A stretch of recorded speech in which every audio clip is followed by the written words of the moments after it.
Hello மக்களே, வணக்கம். நான் உங்கள் ஆதித்தன். நீங்கள் பார்த்து கொண்டிருப்பது Midway life style YouTube channel. இன்றைக்கி போச்சம்பள்ளியில் அமைந்திருக்கும் எழுந்தருள இருக்கும் ஸ்ரீ ஏழுமலையான் ஸ்ரீனிவாச பெருமாள் திருக்கோயிலினுடைய வேலைகள் நடைபெற்று கொண்டிருக்கிறது. அந்த கோயிலை தான் பார்க்குறதுக்கு வந்திருக்கிறோம். வேலைகள்லாம் ரொம்ப மும்முரமாக நடந்துகிட்ருக்குது. பாதி வேலைக்கு நிறைய வேலைகள்லாம் இருக்குது. வேலைகள் பாட்டுக்கு செஞ்சுட்டு இருக்கிறாங்க. கலைஞர்கள் எல்லாம் செஞ்சு இது பண்ண போகிறாங்க. ஒவ்வொரு இடமும் பாருங்கள், அங்கே இருக்கிறவங்க, வேலை செய்கிறவங்க, அதை பாதுகாப்பாக வச்சுருக்கிறவங்க, பார்த்துக்கிறவங்க, நிறைய கருங்கல்லே செய்கிறாங்க. எல்லாம் ரொம்ப பிரம்மாண்டமாக இருக்குது. உண்மையிலே இந்த கோயில் கட்டி முடிஞ்சாக்க ஒரு பிரம்மாண்டமான கோயில் இந்த ஏரியாவுக்கு, நம்மளுடைய மாவட்டத்திற்கு ரொம்ப பெருமை சேரும். சக்தி வாய்ந்த பெருமாளாக இருப்பார். அது மட்டும் இல்லாமல் இந்த கோயில் நல்ல உலக பிரசித்தி பெறும் அளவுக்கு அவ்வளோ பெரிய கோயிலாக பிரம்மாண்டமாக கட்டுறாங்க. கலை நுணுக்கத்துடன் எல்லா ஐதீகங்கள், எல்லா இதெல்லாம் முறைப்படி கட்டுறாங்க. நல்லா ரொம்ப சிறப்பாக இருக்குது. பெரிய பெரிய கோயில் அந்த காலத்தில் கட்டுவாங்களோ அந்த மாதிரி கட்டுறாங்க. இந்த கோயில் உள்ளவரை மூலவரை வச்சுட்டாங்க. ஏன்னா கட்டி முடித்த பிறகு அது பெரிய மூலவர் உள்ளார வைக்க முடியாதுன்றதுனால முதல்ல மூலவரை வச்சு மண்டபம், கோபுரம்லாம் கட்டாங்க. இந்த கோபுரங்கள், சுற்றுச்சுவர்கள், சுற்று மண்டபம், 4 பக்கம் இன்னும் அந்த ராஜகோபுரத்துக்கு பெரிய இடம் விட்டுருக்காங்க. அந்த ராஜகோபுரம் முன்பாகமாக ராஜகோபுரம், பெரிய கோபுரம் வரப்போகுது. அந்த கோபுரத்துக்கான இடமும் ரொம்ப பிரம்மாண்டமாக செஞ்சு கீழெல்லாம் பேஸ்மெண்ட் மாதிரி எல்லாம் போட்டுருக்குறாங்க.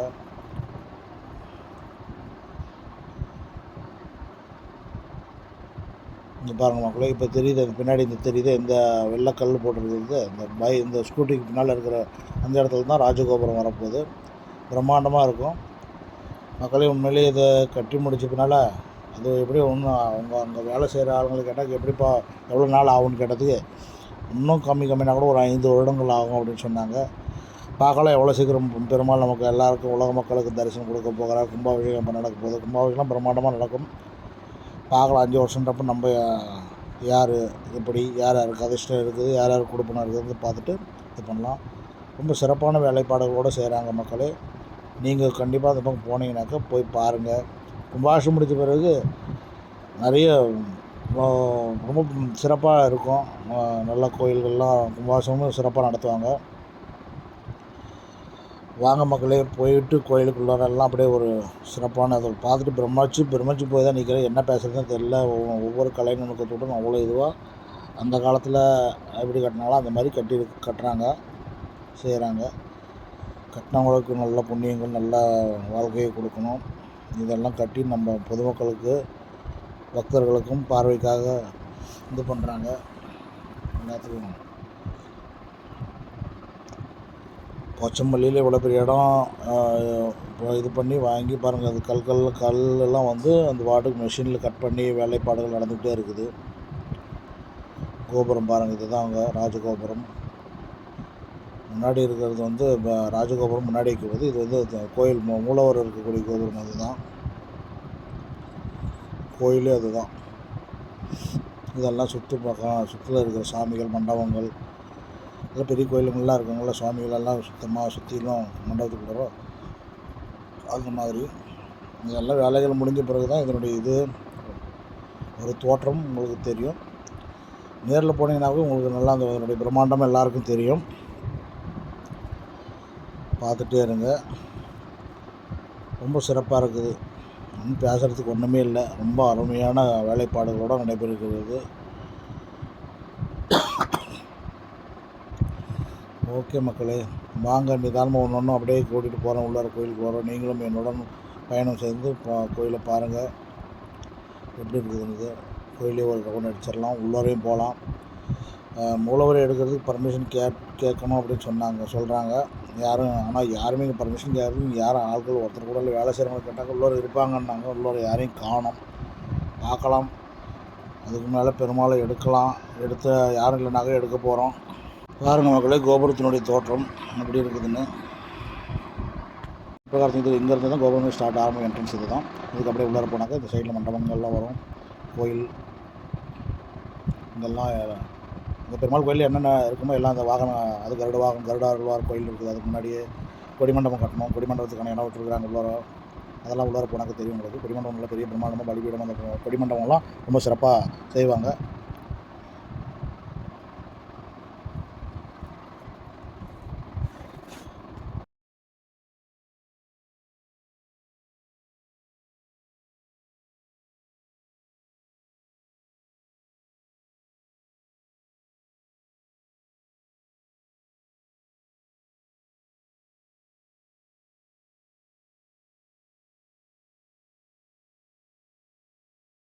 ஹலோ மக்களே, கோபுரத்து மேலே இருக்கக்கூடிய விமானம் இது தான்.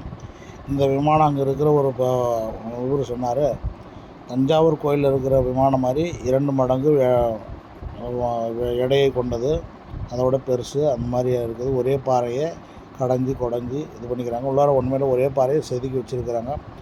இதை எடுத்து மேலே வைக்கிறதுக்கு பெரிய மிஷினரிகள்லாம் வந்து எடுத்து வைக்கணும். அதுக்காக வெயிட்டிங்னாக்கா இந்த வேலையெல்லாம் முடிஞ்ச பிறகு எப்போ வைக்கணுமோ அந்த டைமுக்கு அதை அப்போ தான் வைப்பாங்க. இந்த கோபுர விமானமே ரொம்ப பிரம்மாண்டமாக இருக்குது. ஒரு நான் 5 அடி இருக்கிறேன்னா எனக்கு மேலே 2-3 அடி மேலே ஹைட் இருக்குது. மொத்தம் ஒரு 8-10 அடி இருக்கும் போல கீழே இருந்து மேலே வரைக்கும். இது அப்படியே ஒரு சுற்றளவு, அதான் ஒரு அவங்க சொல்கிறாங்க ஒரு 500 டன், 300, 350, 400 டன்னுக்கு மேலே இருக்கும் அப்படின்றாங்க. அவங்களுக்கு தெரியல, எது தோராயமாக சொல்கிறாங்க. தஞ்சாவூர் கோயில் கோபுரத்தை விமானத்தோட பெருசு அப்படின்னு சொல்கிறாங்க. எதுவாக இருந்தாலும் நல்லது, பார்க்கலாம். நம்ம ஊரில் நம்ம இடத்துக்கு பக்கத்தில் இந்த மாதிரி ஒரு கோயில் அமையுது, ரொம்ப சிறப்பானது. நம்மளாம் உண்மையிலே கொடுத்து வச்சவங்க இதெல்லாம் பார்க்குறதுக்கு. நீங்களும் இந்த காணொலி மூலிமா பாருங்கள். வீடியோ எப்படி இருக்குதுன்றதை பிடிச்சிருக்குதுன்னு தான் பார்த்து லைக் பண்ணுங்கள் மக்களே. கண்டிப்பாக அதுக்கு ஒரு ஷேர் பண்ணுங்கள், கூடவே ஒரு கமெண்டும் பண்ணுங்கள் எப்படி இருக்குதுன்னு தயவு செஞ்சு. முதல் முறையாக பார்க்குறவங்க பெல் ஐக்கான் பட்டனை ப்ரெஸ் பண்ணி சப்ஸ்கிரைப் பண்ணிக்கோங்க. சப்ஸ்கிரைப் பண்ணாதவங்க கண்டிப்பாக அந்த காணொலி மூலயமா இந்த பெருமாள் கோயில் எல்லா உலகத்துக்கெல்லாம் தெரியப்படுத்துகிறேன். இது தப்போ தவறோ ரைட்டோ தெரியாது, எடுத்து போட்டிருக்கிறேன் நான். பார்க்குறவங்க இதை பற்றி எப்படின்னு நான் சொல்லுங்கள். இது பாருங்கள், கோயிலுக்குள்ளார வரோம். மூலவர் இருக்கக்கூடிய உள்மண்டபத்துக்குள்ளே வந்தாச்சு. மேலே ஏறி படிக்கட்டு வழியாக வந்து உள்ளார வந்தாச்சு. இதெல்லாம் வந்து மேப் போட்டு வச்சுருக்காங்க. கீழே வந்து அந்த இதில் மேப் போட்டு அதில் தூண்லாம் அதுக்கு எத்தனை அடி இருக்கணும், அதெல்லாம் ரொம்ப பிளானாக செய்யணும். இன்ஜினியர் வச்சு அந்த மாதிரி செய்கிறாங்க. இதுதான் மக்களே உள்ளார மூலவர் இருக்கக்கூடிய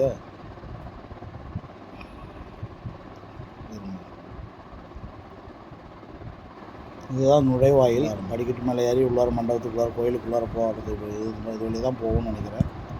இதுதான் மெயின் வழியாக என்னான்னு தெரியல எனக்கு. நான் இதுதான் படிக்கட்டு ஓப்பனாக இருந்ததுனால அங்கே இந்த வழியாக இருப்போம். பிள்ளையார் வந்து இந்த இடத்துல வைப்பாங்களோ, எங்கே வைப்பாங்க இந்த இடத்துல கொண்டாந்து வச்சுருக்காங்க. பிள்ளையாரை துணி கட்டி வச்சுருக்காங்க.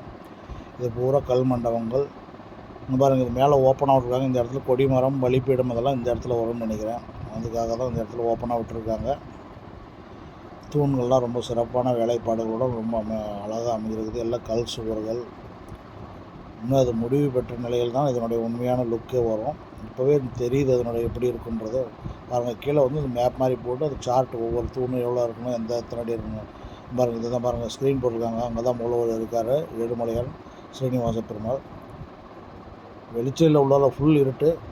இந்த பேட்டரி வெளிச்சத்தில் பார்க்கலாம் அப்படின்ட்டு போகிறோம். உள்ளார யாரையும் பர்மிஷன் பார்த்தோம். அங்கே யாருமே காணோம். நாங்கள் என்ன எடுக்கலாமா இல்லையாமா தெரியல. ஏழுமலையான் மேலே பாரத்தை போட்டு மக்களுக்கு காமிக்கலாம் அப்படின்றதுக்காக காமிக்கணும். உள்ளார இருட்டு, அதனால் சரியாக தெரியல சுவாமி. ஓரளவுக்கு எவ்வளோ எங்களால் முடியுமோ இது பண்ணி போகிறோம். ஏன்னா பெரிய பெரிய கோயிலெலாம் மூலவர் கோயிலெலாம் விளக்கு தான் வைப்பாங்க.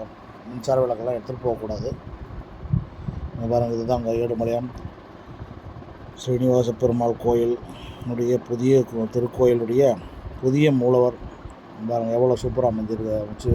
அதை ஃபிக்ஸ் பண்ணிட்டாங்க. ஏன்னா இந்த சிலையை வந்து எல்லாம் முடிச்ச பிறகு உள்ளார எடுத்துகிட்டு வந்து வைக்க முடியாது. வெயிட்டு மேலேருந்து கிரைண்டில் இறக்கி இது பண்ணணுன்றதுக்காக முன்கூட்டியே அதுக்கு உண்டான ஐதியெல்லாம் என்னென்ன செய்யணுமோ அதெல்லாம் செஞ்சு வச்சுட்டு இருக்கிறாங்க. அந்த கீழே மருந்து இதெல்லாம் போட்டு வச்சுட்டாங்களா இல்லை சும்மா வச்சுருப்பாங்களா? இல்லை, மருந்தெல்லாம் போட்டு வச்சுட்டாங்கன்னு நினைக்கிறேன். கீழெல்லாம் கரெக்டாக ஃபிக்ஸ் பண்ணிட்டுருக்காங்க. கரெக்டாக சென்டர் பார்த்து பாருங்கள் மக்களே, எவ்வளோ அருமையாக காட்சி அளிக்கிறாரு. திருப்பதியில் இருக்கிற மாதிரி இருப்பார். அந்த ஹைட்டு இருக்குது, அந்த இதில் இருக்குது. நல்லா ஃபுல் வழி. ஓகே மக்களே, வாங்க வெளியில் போகலாம். இப்போ பார்க்க போகிறது இந்த இடத்துல இருந்த பழைய பெருமாள் கோயில். சிறிய கோயிலாக தான் இருந்துச்சு. அந்த இடத்துல யாருக்கும் இது பண்ணி அவர் பெரியவர் சொன்னது, இந்த இடத்துல இருந்த பழைய கோயில் இது தான். அதை எடுத்துகிட்டு வந்து அந்த சிலையை எடுத்துகிட்டு வந்து இங்கே வச்சுருக்குறோம். இது சனிக்கிழமை அன்னதானம் செய்கிறோம் இந்த இடத்துல.